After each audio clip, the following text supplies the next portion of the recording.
Ladies, it's your time to shine with all things fabulous with First for Women on Afternoon Express. For insurance with a host of fabulous benefits, call 0861 11 18 44 or SMS FIRST to 49267.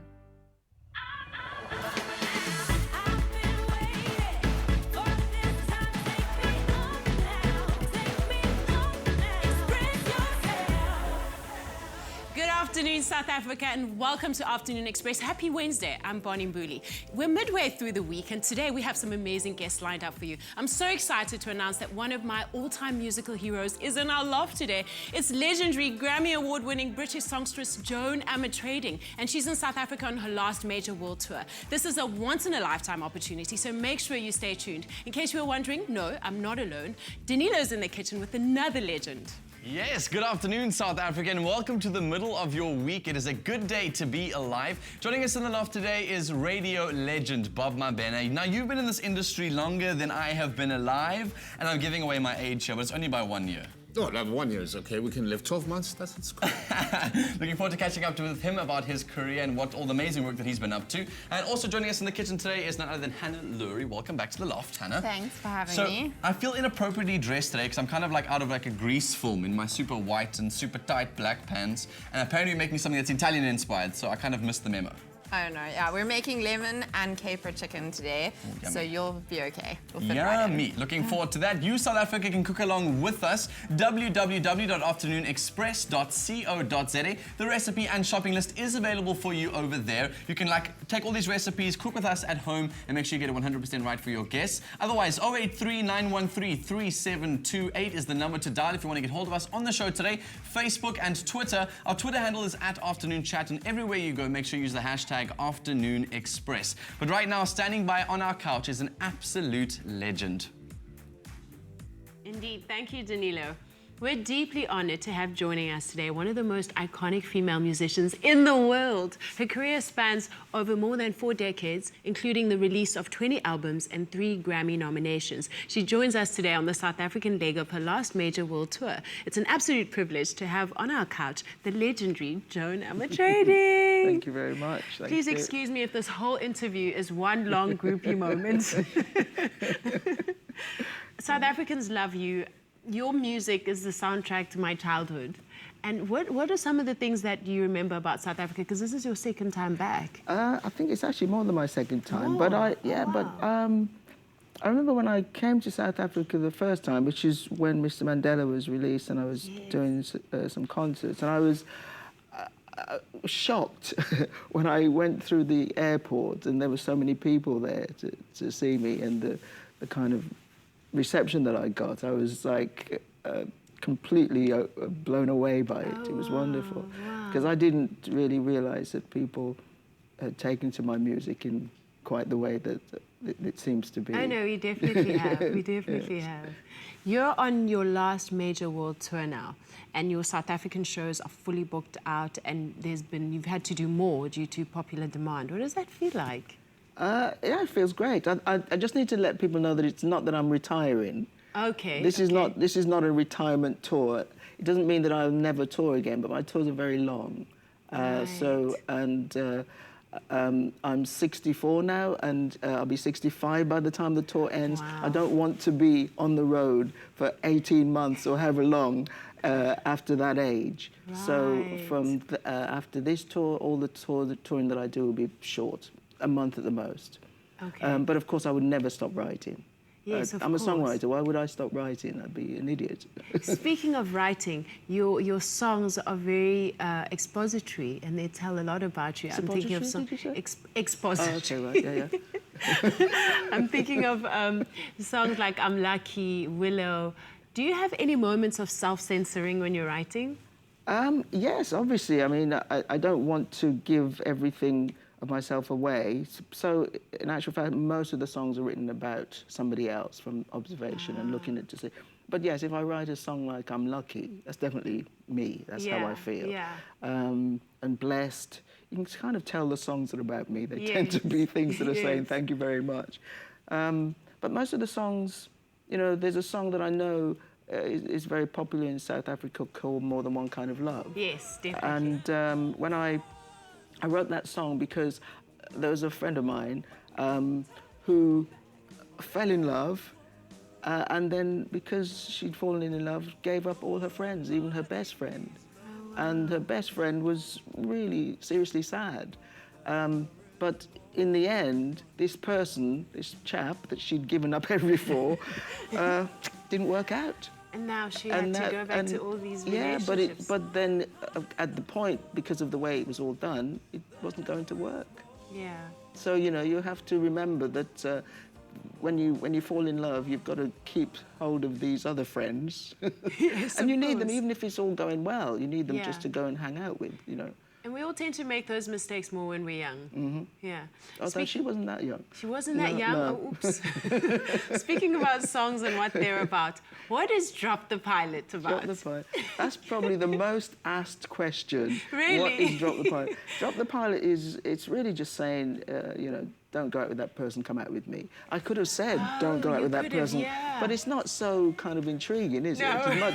It's much more mysterious to say drop the pilot and say Yeah, it's more drop the cryptic. mahu, and which is an elephant rider, and you know, animal, mineral, physical, spiritual. It's not much more interesting to use those kind of abstract-y things. Right. You also wrote a song called The Messenger for Nelson Mandela, Yes. and you got to perform it for him. Yes, I did. And apparently he absolutely loved it. He What loved was that it. experience Yes, like? it was great. I wrote the song and was able to kind of send it to him. So he heard the song before I performed it for him. He was doing like a private talk at the London School of Economics, I think it was. Yeah. And they asked if I would come and sing the song to him. And, you know, he wasn't that great on his pins. And he got up and he danced the whole of the song. Oh, it was my fantastic. gosh. And then at the end, I got this massive hug.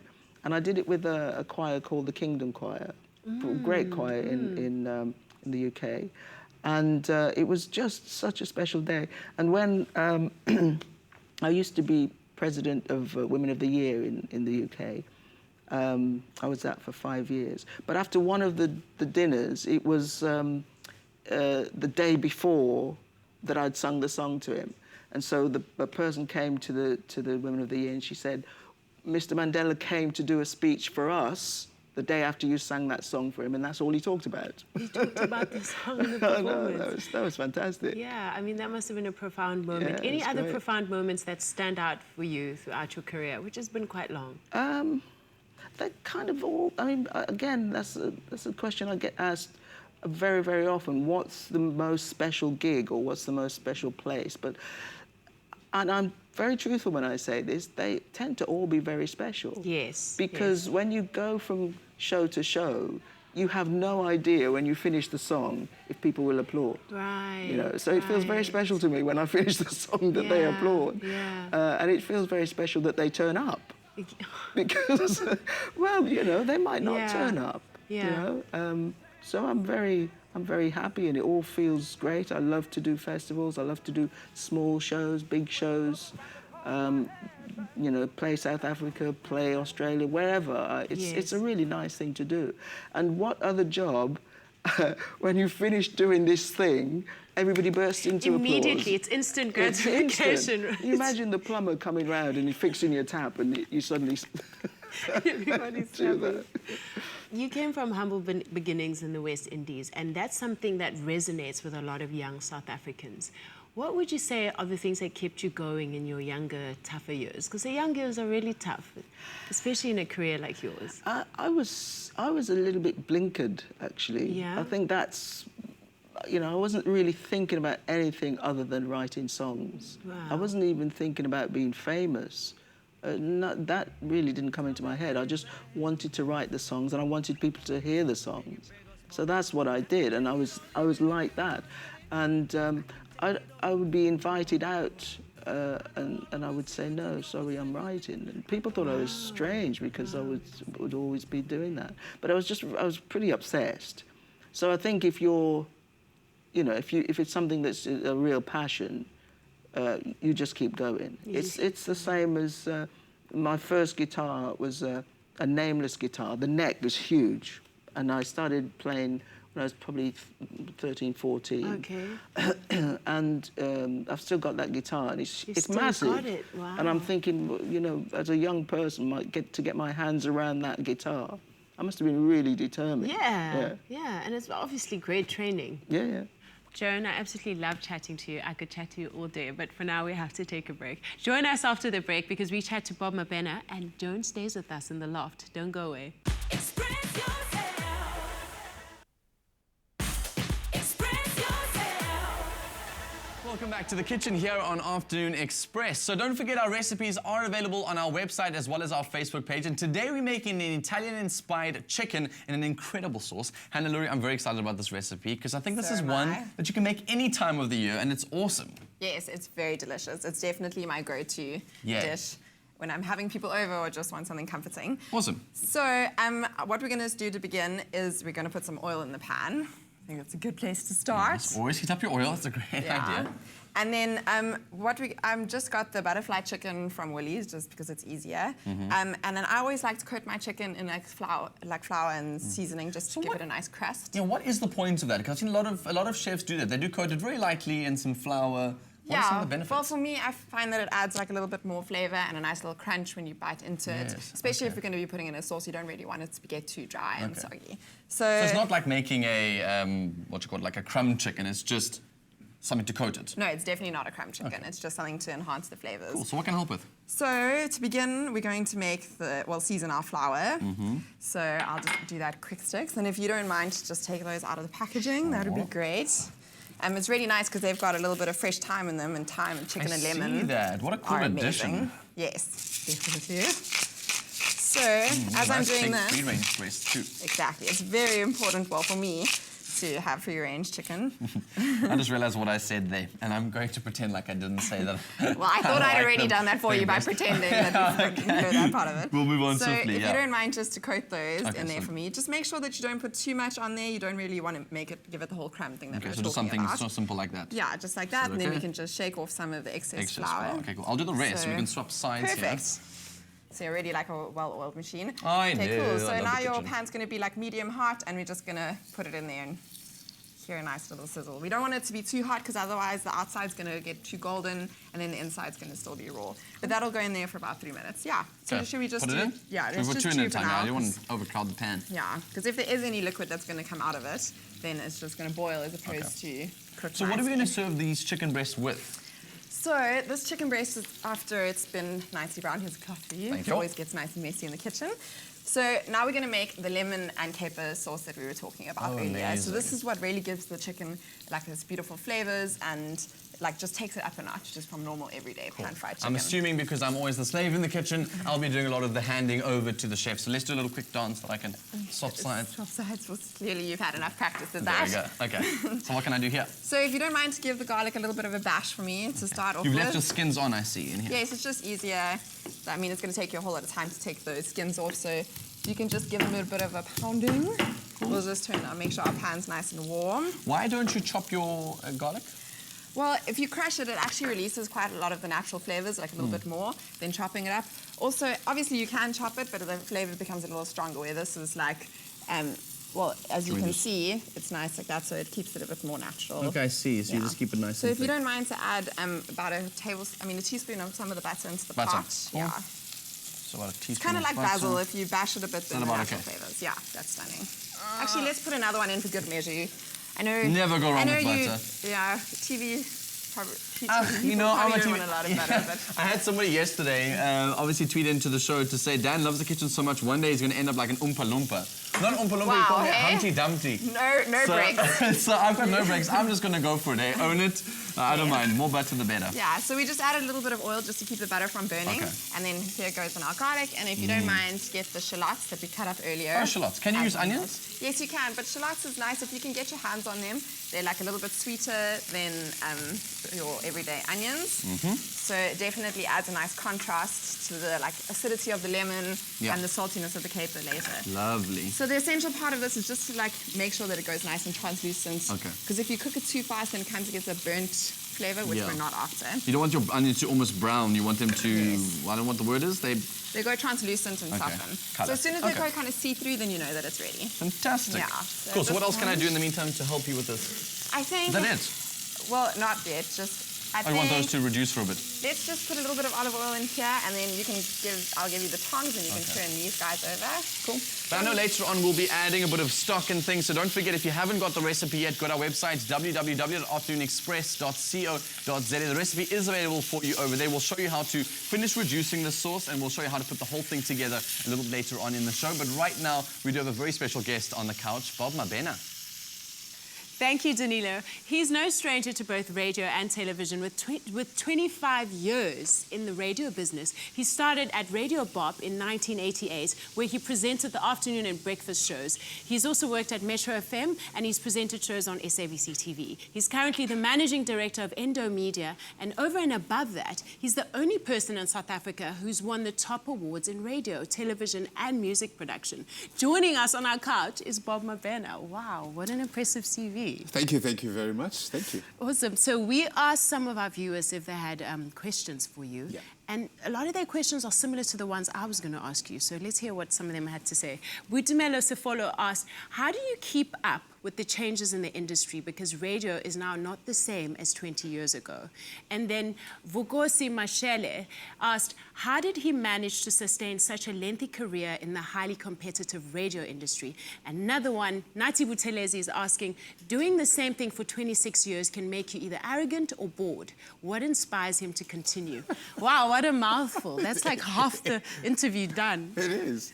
Look, I think when one is able and willing to learn, you can sustain anything, really. I mean, my current team, the youngest person is in their mid-20s. Wow. And I listen more to younger people than to people my age, because we can be like old farts, Yes, and we be can be too a bit precious ageist. sometimes. Yeah, You know what I yeah. mean? So the more you work with younger people, listen and learn, the longer your career tends to last. Yeah. It's been 25 years. How do you keep, and you're still relevant, how do you sustain it? Thanks.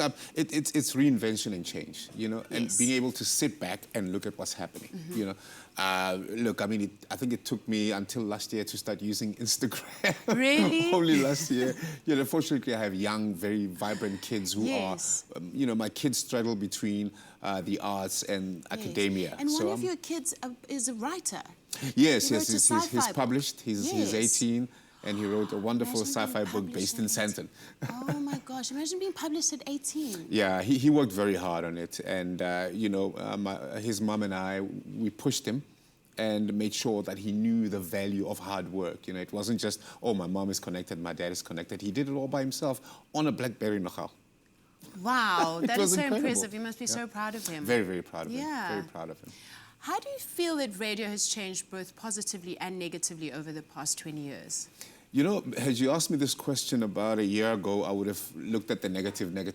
Yes. But, it's radio has survived so much. There was a song, Video Killed the Radio Star, you know how the song goes. Yeah. And I find that radio has only survived because it's embraced everything else around it. Radio has embraced television, radio has embraced Instagram, Twitter, and as a matter of fact, radio is now a support medium to all these other media types. Yeah. The only thing that makes good radio shows and good radio stations survive is the fact that, whatever happens around it, radio can embrace and use to its best. Exactly. It's done that consistently. I mean, in Africa more specifically, you have a situation where most people actually rely on radio for access to information. Yeah, and you're also no stranger to music and Yeah. rapping as well. Do you still do a bit of Oh rapping no, on I the can't side? a bit rusty on the jamming side, but yeah, it was fun. It was while fun, we did. I huh? mean, 5 albums and a summer award later. And a summer award, I yeah, know. Yeah, feels good. Tell us about the song Bob Mabena featuring J.R. OK Malum, Cool Wow. Cat, and Spook Matambo. I mean, those are some cool kids. They are. Hey, I was doing the 25-year celebration thing. I called JR, and a lot of other artists. Gabo was there as well to perform. We did rounds in Joburg just to celebrate with people who've been my fans. And I think that's where JR got the idea from, because I don't think he thought that I knew his music, and he was wow. surprised, Yeah, because yeah. I mean, I listen from Miles Davis to Tupac, so any music Yes. genre for me works, Yes. And he did the song, and his manager played me the song, and I was like, okay. I kind of liked it, and I played it for my kids. They went wild. They were like, wow, wow. They were more excited than I was, and I listened to it again. I was like, as a matter of fact, it's innovative, you know? It's not your normal run-of-the-mill kind of song. There was a lot of innovation and creativity that went into that song. I love it. It's fantastic. Wow, you must have an impressive music collection, though. It's eclectic. Yeah, I can imagine. I mean, I would go from way before I was born. I'd play some Sonny Stitt, Dexter Gordon. I would play Sting, The Police. Yes, I would even play Lou Reed. You know, Lou Reed's Wow. first album was one of my best rock albums ever, you know. Yeah. And I'll play some Stimela, some Hugh Masekela. I mean, grew up on that Yes, stuff. of course. And, you know, I grew up in a course. house where kids didn't have a choice. You know, you woke up to the same at that time. Yeah. Jazz, it's boring. But in the meantime, it was just getting into your head. It was Yes, really... it was, And you started to funny love enough, it. yeah. You started singing Yeah. along. It's like being a petrol attendant, you know, listening to a station that you hate. You end up actually singing along to those Right. songs. Are know? you a Joan Armatrading fan? Oh, big time. Yeah, I have a yeah. sister who used to have the hair as well. The hair. You know, watching hair in She the has studio awesome right now. hair, is right? Fantastic. Now, I'm thinking back to your television years, Studio Mix. I remember Yeah. you were every young girl's heartthrob. Oh, you want to go, black man. Wow, I'll be blushing now. What Yeah. stands out to you about those years when you look back at them? You know, I worked with so many... A lot of people don't remember that I worked with a lot of people before Studio Mix. It was Pick a Tune. It was You know, Pikachu, I remember. Sophie from Generations. I Yes. co-presented with her on that show. There was a white guy, I forgot his name as well. Worked with Fresh, and then it became Studio Mix with Melanie. I mean, You've been rocking this, man. I miss Melanie so much. I mean, Melanie for me was like, she could take the banter, man. I could throw anything at her, and she'd throw it right back. Yeah, Melanie was amazing. Is she's amazing. fantastic. Yeah. She's really and she's great. a lovely person. And very warm. Yeah, I yeah. became friends with her brother, and you know, it was really cool. You know, bless his soul. You know, it was Yeah. Studio Mix was one of those where, I have to say though, the show was bigger in Durban than any other province. You know, Right. so did a lot of gigs down in Yeah. Durban. It was really great. Cool. You've achieved so much, and one of the things that inspires me about you is you did it all without a matric. Yeah. Does that mean you've had to work twice as hard? Not really, hey. I don't know, the stars were aligned or something like that. I mean, by the time I got to grade 6, standard 8, grade 10. Grade 10 And now. yeah, gosh. And I knew exactly what I wanted to do, you know. yeah. I mean, I remember when I was training myself subconsciously to be on radio, we had a problem in high school with the debating, because I was chairman of the debating committee. Students were not attending the debating tournaments, and I had to be part of the entertainment while I was Yes, debating. yes. One of the most embarrassing moments of my life. I mean, rap was big at the time. Not hip-hop, it was rap. Rap, Authentic, you yeah. know. And I memorized the lyrics to I Need Love by LL Cool J. Man, I was rapping the first verse. By the time I got to the second verse, ladies were screaming. It was cool, and I started taking off my school blazer. And as I was taking off my shirt, my buttons got stuck. It was the most embarrassing thing. Everybody just started laughing. Not cool. But Not cool. happening. Not cool, not cool. But it was Wow. really quite something else. I Awesome. mean, I knew what I wanted, and that is a blessing. Yes, it is You a know, blessing. When you know exactly what you're going Yeah. to do and you actually do it. Awesome. It's a blessing of note. Can't wait to hear more of those amazing stories. We'll be chatting to Bob later on. Don't go anywhere. Remember, if you have any questions for Bob, don't hesitate to call us on 083 913 3728. Tweet us at Afternoon Chat using the hashtag Afternoon Express, or comment on our Facebook page. After the break, we continue our chat with Joan Armatrading. Don't go away. Express yourself.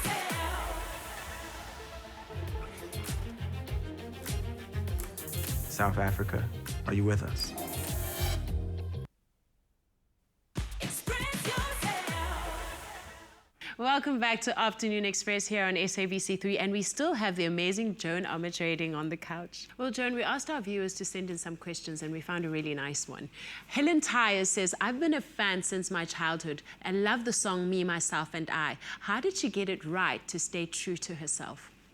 Only because that's how I've always been, really. People ask me certain questions as if the answer will be because when I became known, I had to do this and alter how I've always been. Right. How I am now is how I've always been. Did you ever follow the South African politics between the 80s and the 90s? And what were your thoughts on what was going on?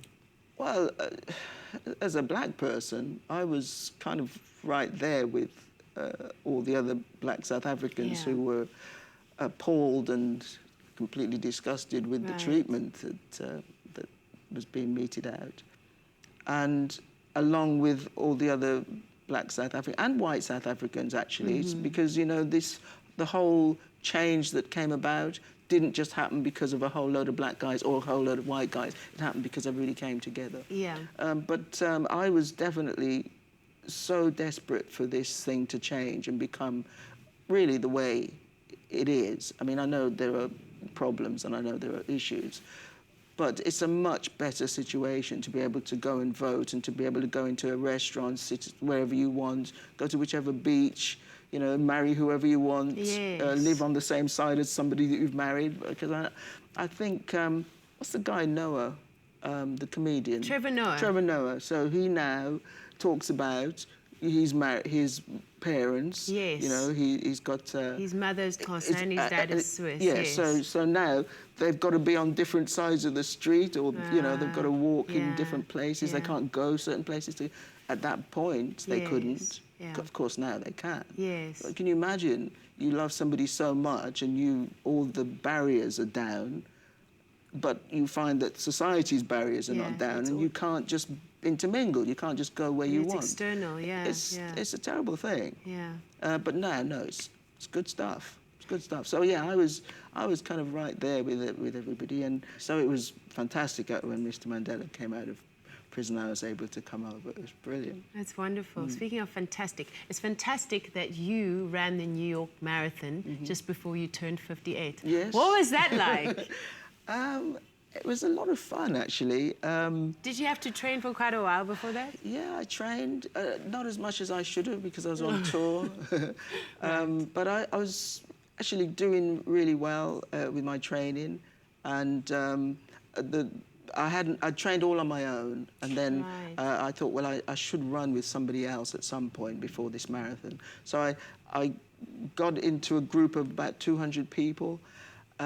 And they all took off in a way that I didn't. The guy who organised it said he trained with the Kenyans, and the way they train is they first of all walk, then they jog, and then they run. I thought, God, I'm natural. That's exactly how I trained.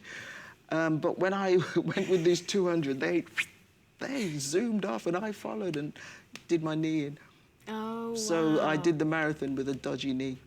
Crazy. But I was going to finish. Don't you worry about that. Yeah, and did you finish? Yeah. I got How many my medal. miles did you run? Oh, I ran the marathon. It's 26 point, how many? 26.6, is it? Oh, Miles? wow, wow. And is your knee fine now? No. No, I did the knee in. Well, at least you ran the marathon. Yeah, that's it. What else do you have on your bucket list? I don't know if I have a bucket list, but I have lots of things that I want to do, and I tend to not talk about the things that I want to do. I tend to just do the things. Tend to do them. Yeah, so I didn't kind of tell everybody I was running the marathon or taking my degree or doing not a bungee jump, but abseiling or whatever, you know. I tend to do the things, and then after I've done it, then I'll talk about it.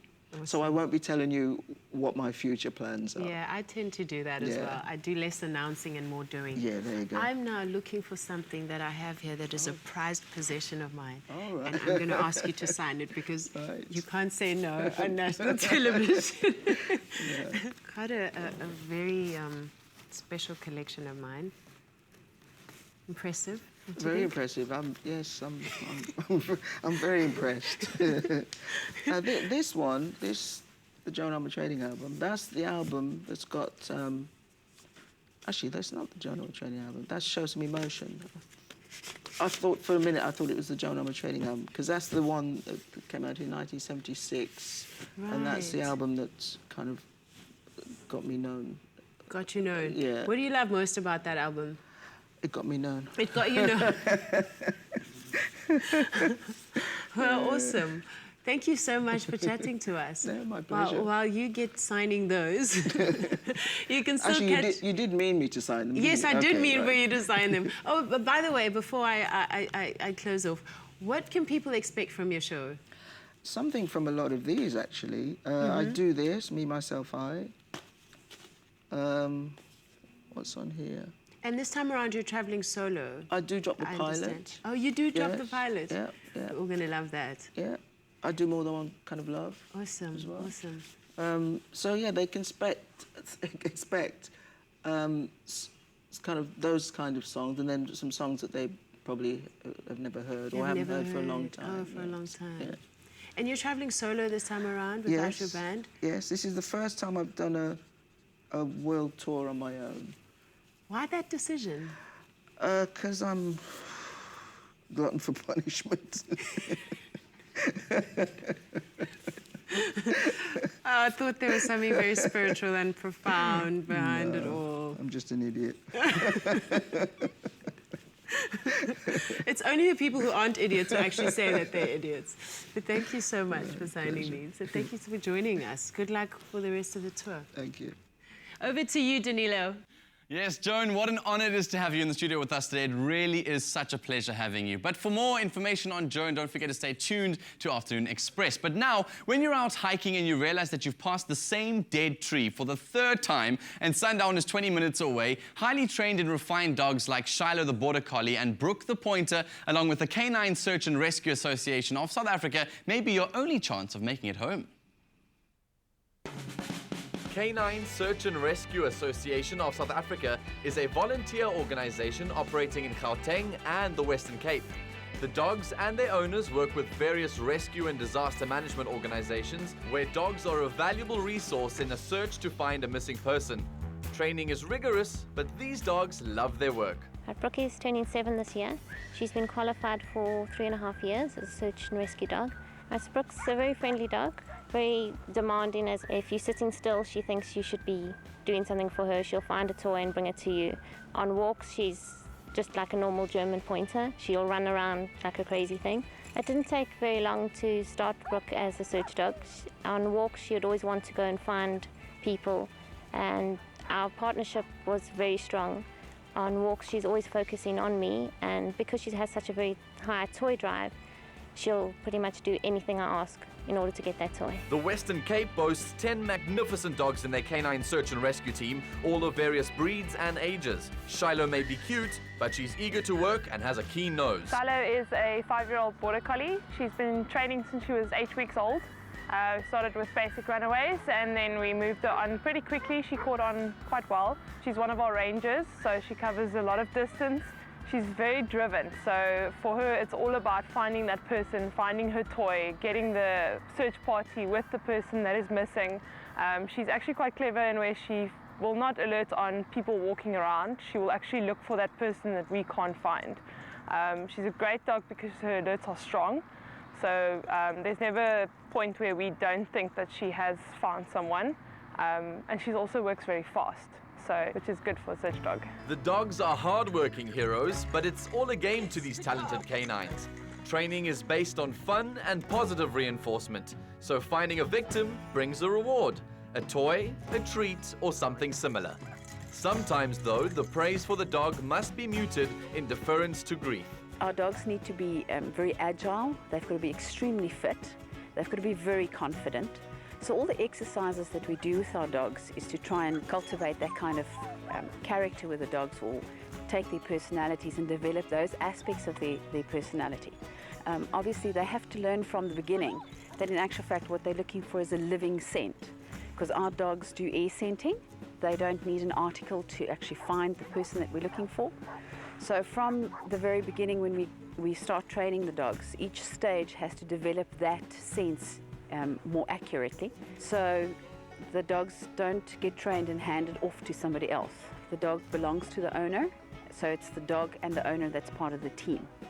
I would say our dogs are more companions than they are pets. Because we stimulate them a lot intellectually, they're very intelligent creatures. So yes, we do treat them differently, we handle them differently, and they definitely respond differently to just a normal pet. To give an example of Brooke's drive and enthusiasm to work, her second qualification, because dogs have to qualify every 2 years, the person hiding for Brooke was very deep in a crevice on a rock that none of us were able to see. Brooke took off from me, came back and alerted. I went in to follow her and I thought, no, this is crazy, there's no ways anyone could be in this structure. Brooke was so demanding, she was very insistent, and climbed up, had a look, and there was the person. She has the nose, she has the brain, she can find people, we can't, And just through that example, I've really learned to trust her in all areas of work. Trust is important between the dog and their handler. While it can take 6 weeks to train the dog, it can take years to develop a good handler, and surprisingly, when a team fails, it's usually because of the handler. Shiloh is very good on rubble. She likes to actually get to the person, which is great because she finds really closely. She doesn't alert on the top of the rubble. She tries to find a way to get closer and closer to the scent. She works quite fast, and she's an agile dog, so she can go up and down the rubble quite easily without disturbing much of the rubble herself. She wears boots because she does have a tendency to cut her feet, but she's a good search dog where she covers the rubble on her own without assistance from the handler. Success in search and rescue is about teamwork. While obedience and training are important, what truly matters is that they are also looking out for one another when helping to save a life. Express yourself. Sit. Good boy. Beano, keep their tails wagging. Express yourself. Welcome back to Afternoon Express. It's been such an inspirational show and we're loving it here from the kitchen. We are making an incredible dish. We're making an Italian-inspired butterflied chicken breast in an awesome sauce. Now, Hannah, I know you've started to reduce your onions, or you've made them translucent, and you've added some stock in here and some wine. Yes, we did that while all of the everyone else amazingness was happening in the show. I was sitting there going, in the kitchen, on that side of the couch. So which stock have you used in here and which wine have you put in? Well, I love to drink Chardonnay, so I'm always a believer in whatever you're going to drink, you should use in your cooking. Okay. But also, if you don't actually drink or don't want to use wine, you can use just the same amount of stock. We've got chicken stock because obviously we're cooking chicken, Yes. but vegetable stock will also do. What is the trick with cooking with wine? Is it to reduce it as much as you can, to get rid of all the alcohol, or is it to keep it in? I don't really ever know. So basically, it's just to like intensify the natural flavors in the dish and like bring a punch of flavor through there. It's also like we put it in there to like lift up all the flavors that have stuck to the bottom of the pan. And also to keep us going for the rest of the recipe. It's like, yes, well, okay, now we can carry on. Now the truth comes out. But Cool. any So excuse. how can we move on with the recipe? Okay, so now we've like, it's gone all beautiful and caramelized. Yum. So we're going to make a little bit of it's called a slurry in normal terms, but in normal terms it's a paste. It's a paste, okay. So we're going to put a teaspoon of flour in here, and then a splash of stock to make the paste. I like to use stock instead of water because it's just like bringing through that thread of flavour again. So we just don't want to get really any lumps. I know it doesn't look very appealing at the moment. It's like, what is the point of all of that? There's so much sauce. But I see, okay. No. And then this? So if you don't mind to just add that into the sauce and then just give it a whisk. It doesn't look like much, but as it carries on cooking, it will... So it'll soak up all of that nice. And then we can turn the heat off. We've got all the lovely flavours. Oh, I love brown onions. It almost smells so good. Almost. And it does smell really good. I was about to say, I'm leaving now. It's very hard to impress here. No, I'm joking. So if you don't mind to add Sure. a squeeze of lemon juice in there for me, I would say like, don't be shy, like half a lemon is good. Lemon seems to be the flavour of the season at the moment. Yes, at the moment, actually, Woolies celebrates flavours quite a lot. They've got their own flavour society, as I'm sure you've seen in store. Yes. At the moment, it's actually lemons more specifically. And at some of the till points, you can also find some of their flavour cards, which give you other alternatives using lemons and so on. Okay. And then we can add in some of the capers. The capers add like a nice saltiness. Go for it. All of them? No, not all of them. That's perfect. Oh, so she's I like, would say go like for a it, all of them. tablespoon or a two, depending on your... And capers add a nice saltiness to these dishes. I Yes, love definitely. capers. And then you can, if you don't mind, to take the fork and then just pick out a few of those delicious, juicy, marinated So artichokes. one little bit of advice that I can give to this one is that these in Italian are called carciofe. Oh, wow. Carciofe is artichokes. Carciofe. Carciofe is We'll get artichoke in there. Italian. We'll How get many do you there. want in here? Quite a few, Just actually. go You're serving wild, yes. 4, We're so let's making... just- Yeah, we're making the sauce, and then while you do that, I'm going to add in the chicken breast, because the pan's it. still warm. So the chicken breast went for like 3 minutes on each side, and then they'll coat. I see what now the flour's done to the outside. It's almost given it a nice browning to it. It's going to have that crunch. Far more like appetite appeal and like flavour. I'm going to try that, definitely. That's a cool one we're going to try. Cool. What else do we need to do now to the sauce? Pretty much just leave it like that and serve it. At the moment, we're just going to leave it like that. and then Let it kind of soak up everything- all those flavors? Yes, definitely. Amazing. And then what you can do for me, it depends. I think we should be ready to assemble at Sure. the moment. So I think if you don't mind, pour some of the bulgur wheat into that amazing bowl Okay. over here.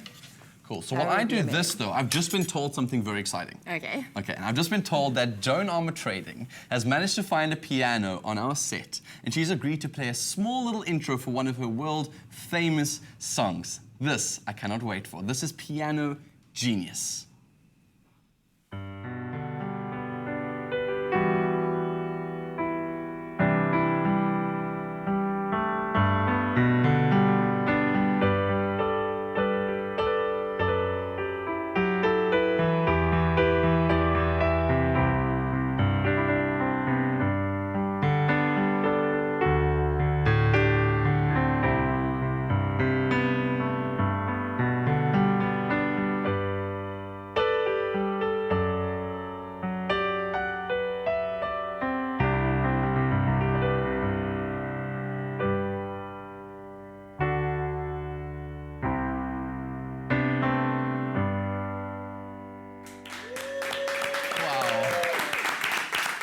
It is such an honor to have a legend like yourself in our studios today, Joan. It's an absolute honor. I know you're having to rush off, so be safe and enjoy the rest of your world tour. We at Afternoon Express and the rest of South Africa absolutely salute you. Big ups.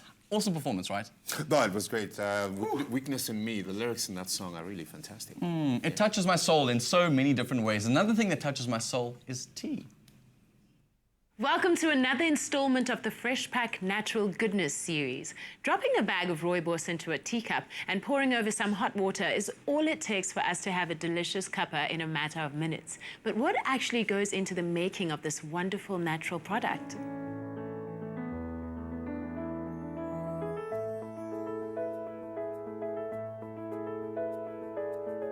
This is the first stage of the tea making process. And this is the rooibos seedling nurseries. The seeds are harvested during the months of August, September, and put onto beds where it's given a lot of TLC for 6 months, and then moved on to the bigger fields for the rest of the process.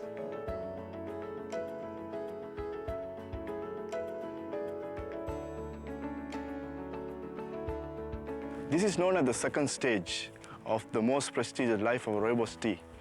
And once it comes from the nursery, it's planted here for the next 4 years until it's harvested. You know when the plant is ready for harvesting. The stem becomes red. It's called ripening. And the harvested material goes into the plant. This is your processed rooibos, which goes into a tea bag, and there comes your perfect cup of tea. I'm joined by Tea Master Tanika to shed more light on rooibos. Welcome to the loft, Tanika. Hi, pleasure to be with you. Right, so we saw how rooibos is grown, but how is it graded and processed to ensure its consistency? Rooibos is a pure South African product, and we have to be proud of it. And also it's caffeine-free, and which is very much healthier. Once the harvest is done during summer or beginning of summer, we bring it in, and as tea masters, we carefully fabricate the recipes, which actually captures the real blood orange liquors into the cup. Gorgeous color. Yes. Wow, thank you so much, Tanika. Now we know a little bit more about South Africa's #1 rooibos. It's always a pleasure. Express yourself.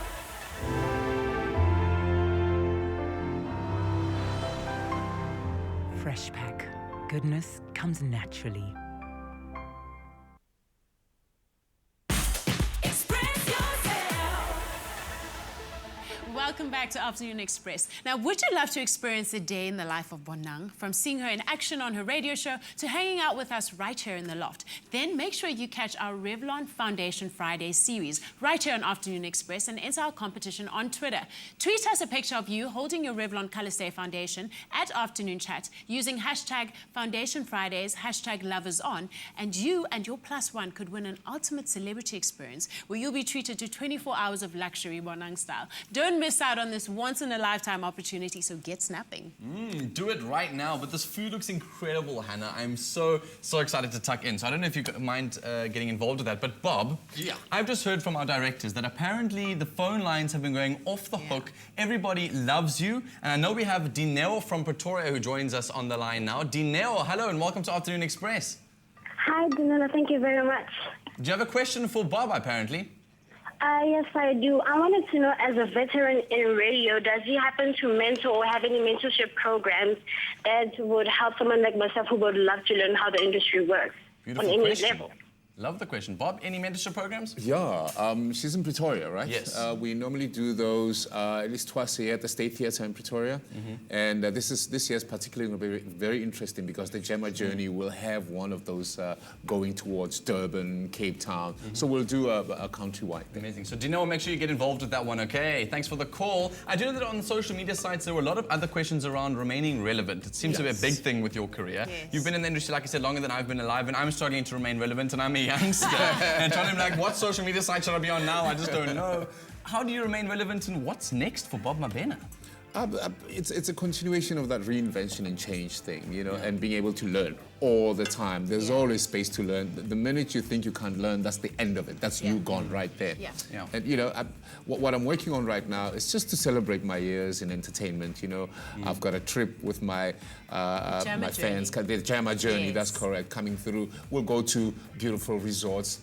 Don't mention the name of the resort. You know? So we'll do a lot of that. It's in the Northwest. And there's going to be a book coming out as well, a biography. Awesome. But it's going to be a radio autobiography, not a tell-all. Not a tell-all. You know, I kissed Bonnie while she was on studio. What was it? Techniques Harder the Beat kind of thing. No, it will be the trip.